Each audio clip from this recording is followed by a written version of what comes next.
Flight Boss, bitch. You know, for sure. You're now listening to the Mind of an Antares Moon. I'm the Archangel Uriel, and I'm here to carry out God duties and motherfucking responsibilities. And right now, we're going to talk about the importance of letters and language in general. Because, you know, these batteries died already? Oh, okay. So we just need a little assistance. But yeah, we're going to talk about the importance of... Because, you know, this might be a little too bright for my eyes, though. But the importance of letters. You know what I'm saying? We don't need this light. This is a fake fluorescent light, artificial. We don't need this in the video. We got enough light down here that's fake. Now, when we want to talk about the importance of letters, now we want to know. Now, when I say intellectual beings, a lot of times when something is dealing with the intellect, that's dealing with the mind. Something that's dealing with the mind is dealing with ideas, thoughts. We know ideas and thoughts is the realm of reality of the frequency of the space. So when I say intellectual being, it's someone who's spiritually inclined. Now, whatever they use their high spiritual nature to use, whatever they use it for, whether it's bad or good, is based upon them. But when a person understands or can overstand certain concepts, understand certain thought patterns, understand certain ideas, or have certain ideas, this is AKA a spiritually inclined person. So right here, when we talk about a lot of intellectual beings right here, you have a lot of intellectual beings that took everything in the universe is frequency, vibrations, and energies. Now, we have under this creates sounds, waves, everything. You know what I'm saying? Like a lot of the sounds and stuff like that is going to come out of the frequency. A lot of the waves and stuff like that is going to come out of the vibration. A lot of the density and the physicality out of it is going to come out of the energy. We know the frequency is first, the line, the idea, the space, you know, the circumstance. We know the vibration is the fluid, is the wave. You know what I'm saying? And we know the more experience it keeps doing that and repetition, the more it gets added to all the other everything else adds to it, and now you got density. Now, as far as everything being frequency, vibrations, and energy, we know the idea of a sound can come from an idea. Then we know once the sound of that idea vibrates, we know it has to travel. So now it goes through time and experience. Now it becomes a wave. And now once it becomes a wave, the more stuff and the more elements it attached to, like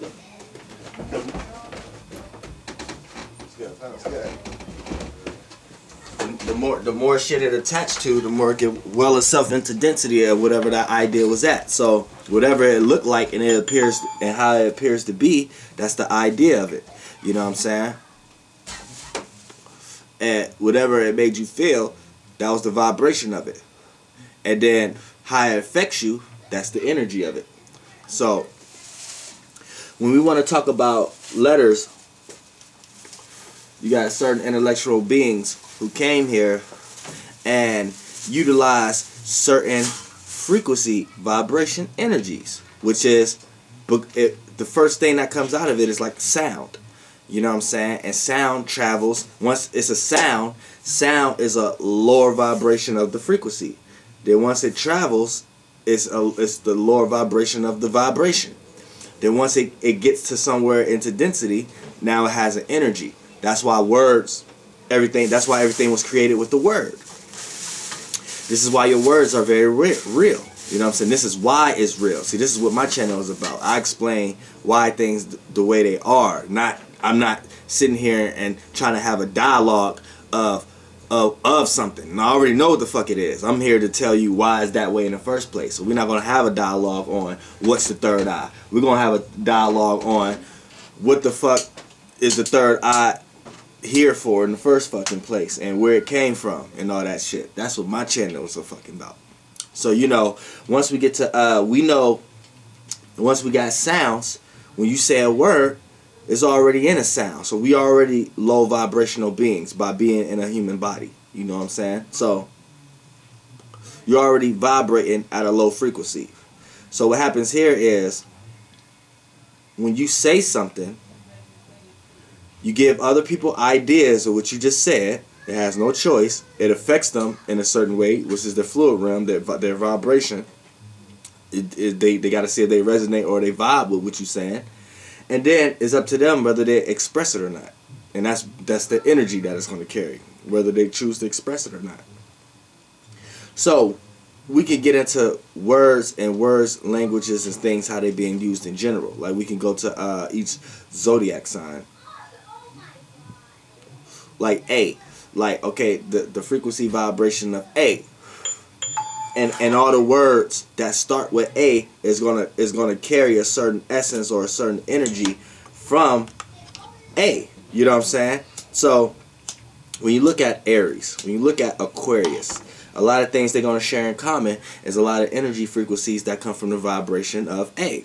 Now, and since it's so much added and so much density and so much languages and shit here already,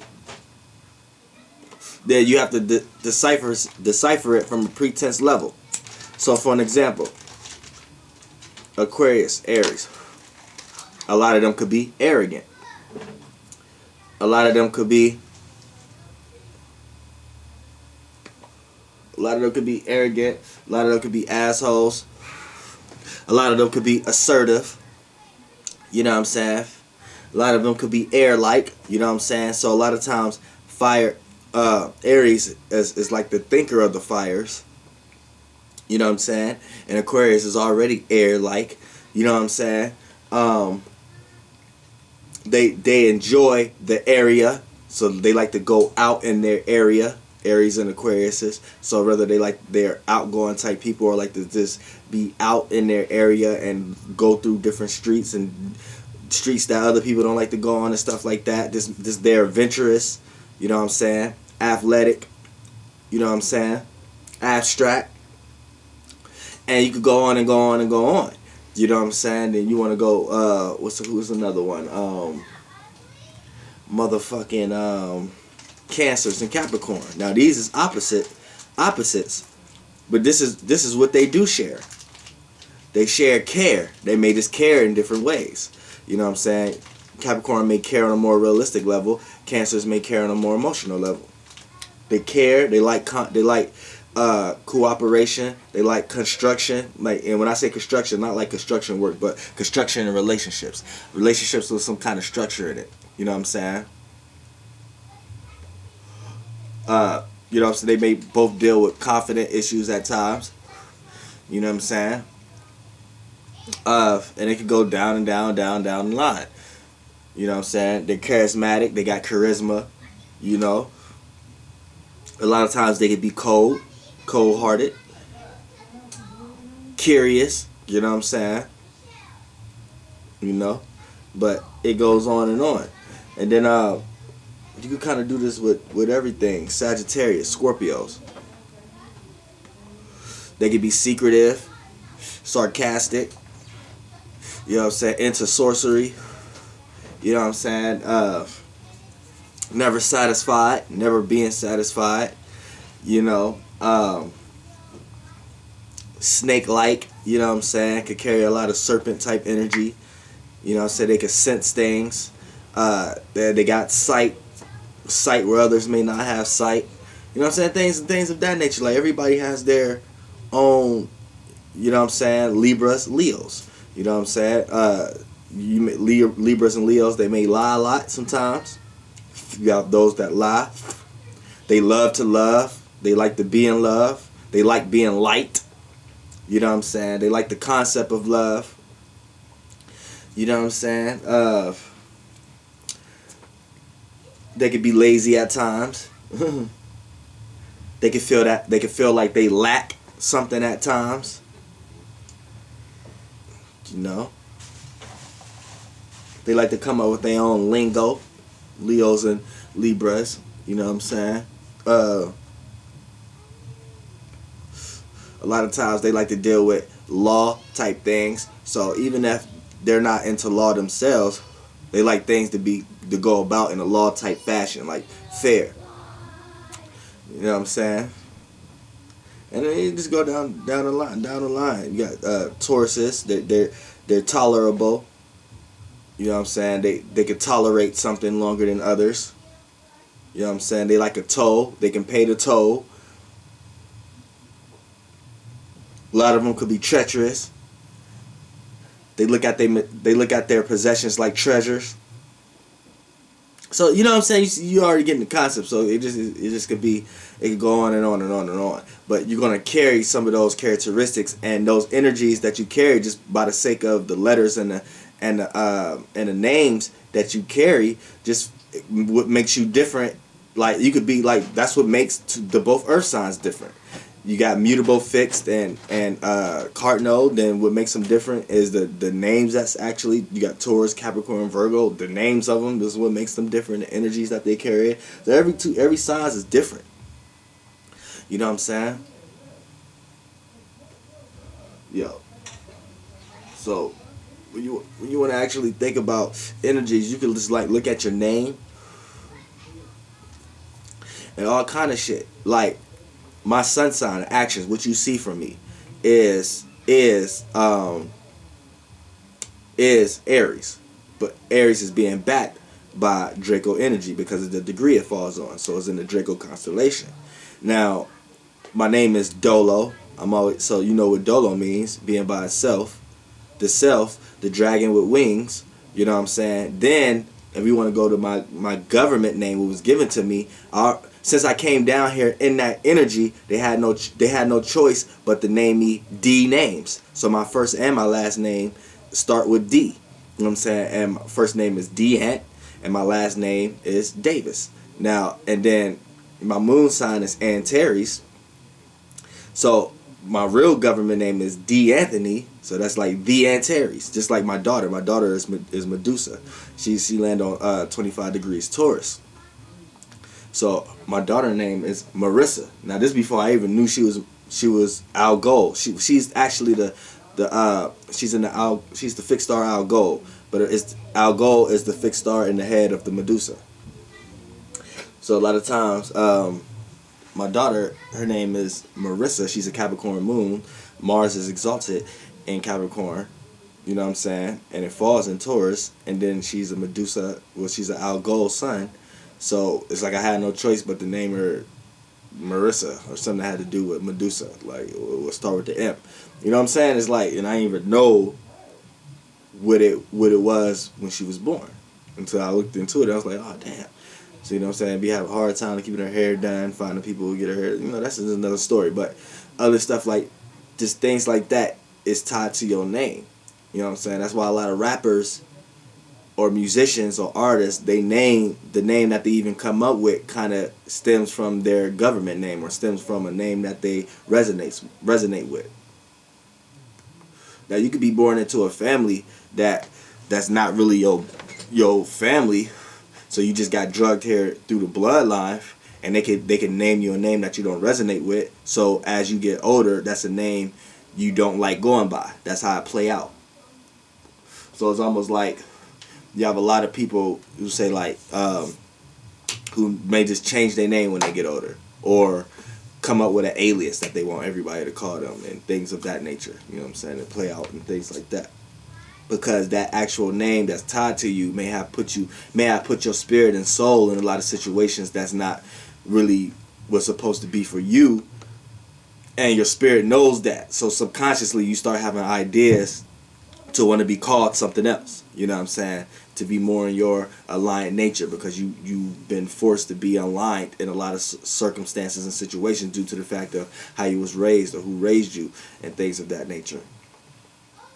You know, but other than that though, you know, energies carry power. So that's why I say you have to be careful what kind of conversations you in with people and what kind of ways y'all talking about certain things and what y'all actually talking about, because words sometimes carry their own intentions, and you could be saying something with your own intentions, but the word itself has its own intentions. This is why a lot of times people get misunderstandings. Other people get misunderstandings because you may mean something in one way, but that the shit that you saying is carrying its own energy. So then you'll get somebody not fully understanding what you're trying to say, or thinking you coming across a way that you wasn't trying to come across.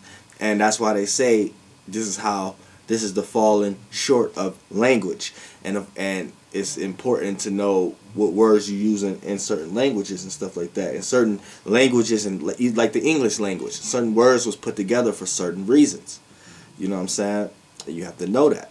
So you can know not to use that, because you could be intended to be saying one thing, but just for the simple fact you only know how to tie it to that word that the English language gave you, then you will never know how to come across truly. And it plays out in so many ways, metaphysically, your spirit nature, everything. So you got to know that.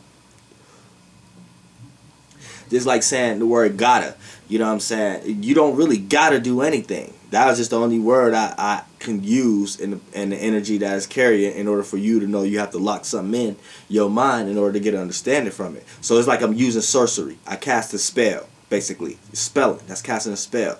Because I just slid in there, and I'm telling you, because it's subconscious. Now, you got intellectual beings on here who do these things on purpose, but I'm giving you examples how this happened to you every day subconsciously.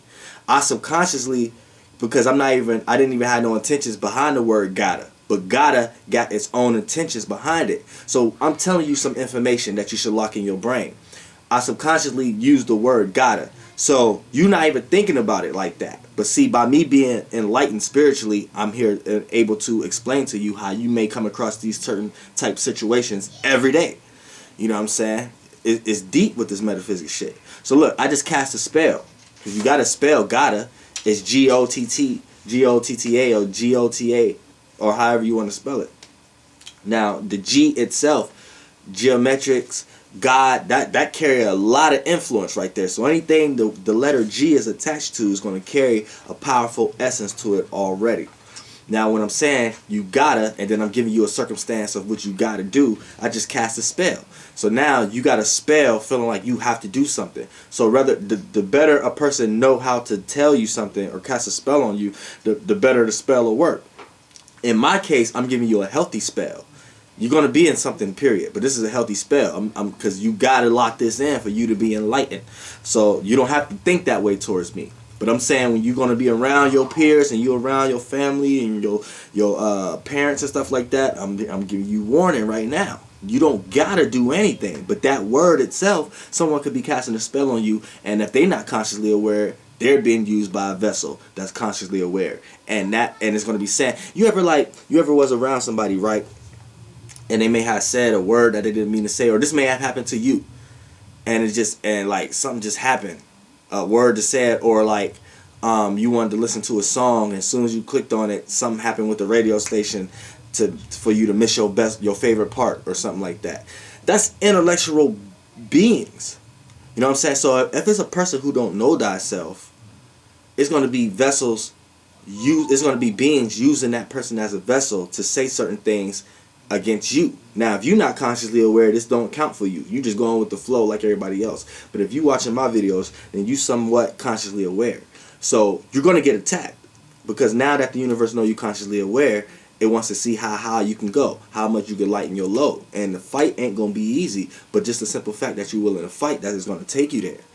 But what I'm saying is, once you start to be consciously aware and subconsciously aware, start to know your surroundings, when you're around anyone who ain't, know that they're going to be used as vessels. And a lot of times it's not once you know better, you know it's not the actual person you need to attack.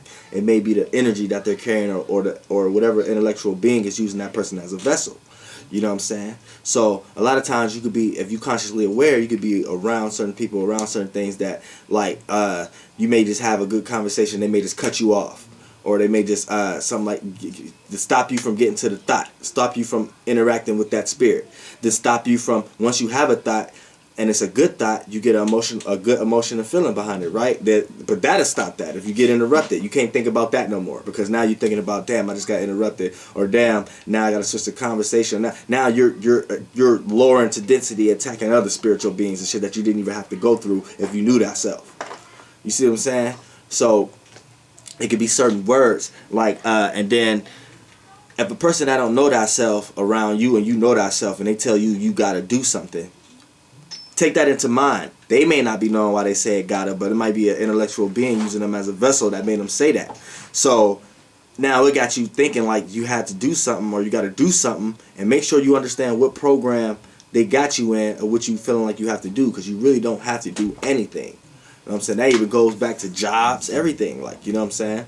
But it's deep. You know what I'm saying?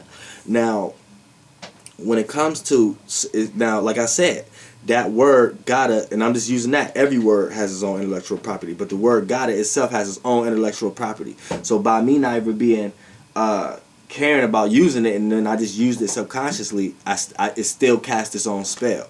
It was my job and my duty to put some intentions behind each word I'm saying, so each word could be meaningful. So that's why I had to go back and say it now, for my own sake. So now I gave gotta, the word, when I said gotta, I gave it more meaning. I gave it an intention now.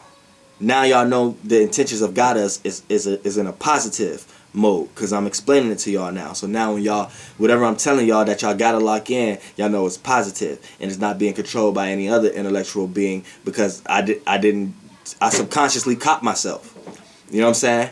So I broke it down to tell you what you actually gotta do and what you don't gotta do. You don't gotta do anything, because that word gotta, it would have had y'all thinking y'all gotta go through a million different YouTube videos to understand something. A million, just added weights and densities and something like that. You know what I'm saying? And I don't know if y'all with me. It's like I'm missing the pieces to explaining myself right. But my soul group, y'all, I know y'all with me. Like, you know what I'm saying? It's like I'm actually helping myself by retracting and expressing the word why I used gotta in the first place. But at the same time, giving y'all an example of how you may have conversations with everyday people, and they say certain words and stuff like that, and they may not meant to say it, but the words itself carry intellectual properties. Now you could go and see who actually created the word gotta in English, and why and then you could attack that person and that person's spiritual being and stuff like that. But that's diving too deep. Once y'all get on my level, that's when y'all go that far. I be attacking languages and shit like that. But just as far as I'm telling y'all what kind of raptures y'all be under, you know what I'm saying? You got a lot of people who may place their doubt on you. So be aware of that also, you know what I'm saying? Because you could be, since you live in a collective conscious, you may share certain emotions and feelings, and if a person can intellectually convince to you their insecurities onto you and make you feel like you should doubt yourself in that same way, you're going to feel that sense of collective consciousness. That's why it's important to get out of the collective consciousness also, you know what I'm saying, and get your own conscious well. Therefore, when you do dive back into the collective body of ocean, you know how to direct yourself. And you're not just going with the flow for the sake of not understanding why you in the flow. You actually experience being out of the flow, being unaligned from the alignment of everybody else. And actually, when you get back in it, you actually know how to surf now. You actually have a surfboard. You know what I'm saying? So that's my next video. I'm encouraging everybody to go get a surfboard. And how you get a surfboard is actually getting spiritually enlightened. You know what I'm saying? Therefore, you take yourself out of the collective consciousness, put yourself in your own world, get a good understanding of yourself. Then when you dive back into the collective conscious, everything gonna seem like a piece of cake. You're gonna be able to surf. Now, I'm not gonna say when you surf, you still gotta ride the wave.